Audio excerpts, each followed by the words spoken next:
Back in January, I got a question about medication-induced hair loss. And this is a common problem with people who are on many medications, including anti-seizure drugs. Disclaimer, I am not a doctor. I am a smartass, but I am not a doctor. For the purposes of keeping it simple, I am going to now say I in it. Medication-induced hair loss generally comes from two various sources. Chemotherapy tends to cause anagen effluvium, which starts where the hair is affected during the growth cycle, and the cells are unable to divide normally, and patients may lose hair from not only their head, but also their eyebrows and eyelashes. The type of hair loss most common with, say, medications such as Depakote, an anti-seizure drug, would be telegenic effluvium. Please note, telegenic effluvium and anagen effluvium are very entertaining to say, but really, really horrifying to have.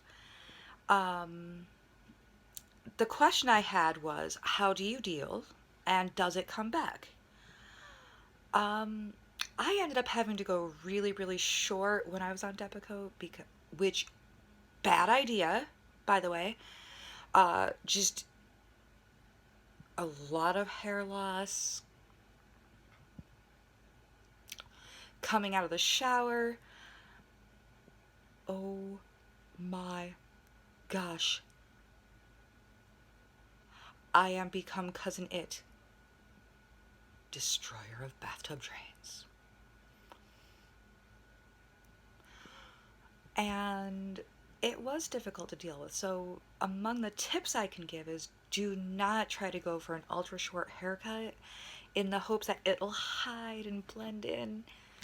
That's not going to happen. Please be sure to see a really, really good beautician, by which I mean you might want to actually go to a place that specializes in problem hair. Please seek out hairstylists that may or may not have familiarity with such things. I got lucky to find at least two who had children with epilepsy, who had dealt with the issues inherent in, say, combing out EEG glue, which is still rather difficult, but not nearly as difficult as it was when I first started, and apparently not quite as difficult as in the 1960s, when it was basically like airplane glue. Yuck. I get sensory issues just thinking about it. Try to just be natural, keep on shampooing, keep on conditioning, make sure you get trim so it doesn't get scraggly. Be gentle when combing or brushing. Try to avoid tight-fitting hats with a rough weave. And if you are the type of person who, like me, tends to put their sunglasses on their head when they're not using them, or their headphones, be very, very careful when you're taking them off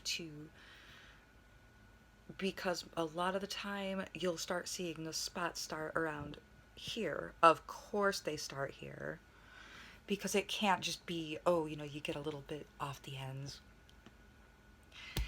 Does the hair grow back? I can honestly say that no case is typical. Just like in a diet pill ad, no case is typical. Well, I took this medication and I turned bright blue and chocolate pudding came out of my ears. But, it worked really, really well, and no case is typical. Keep in mind, I am neither a doctor nor a hairstylist, but it does appear that from PubMed, from NCBI, that yes, hair can grow back after being on medications and losing hair due to medications. However, that tends to be after you are done taking the drug.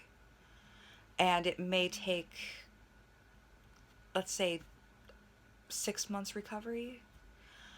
After which, yeah, definitely deep condition as much as possible. And I know the gentlemen are probably going to, really? Really? I am sorry, but a little bit of conditioner can do gentlemen good too. Personal choice. Be patient. Don't stop taking your medication simply due to vanity issues. And I understand that in this case, it's also, I don't feel so well, and now this thing is happening. Why? Help! But at the same time, that's, if you have any other issues along with the hair loss, such as rashes, hives, anaphylaxis, or any other illness, sudden personality changes, dark thoughts, if you feel like you're going to do harm to yourself or others, please contact your doctor and or your neurologist immediately. And be patient. Get plenty of rest if you can. Remember that epilepsy does do weird things to your dreams.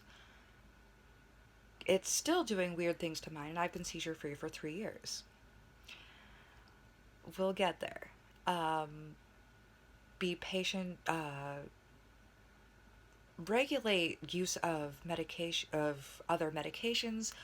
Please remember that certain vitamins can interact, and try to keep coffee use down to a nil.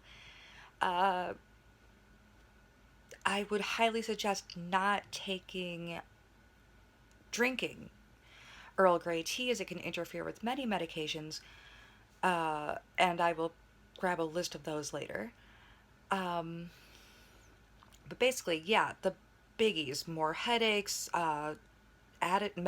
mood changes, feeling extremely nauseous, being unable to eat. Please contact your doctor, but do not stop taking a medication just simply right off the hook.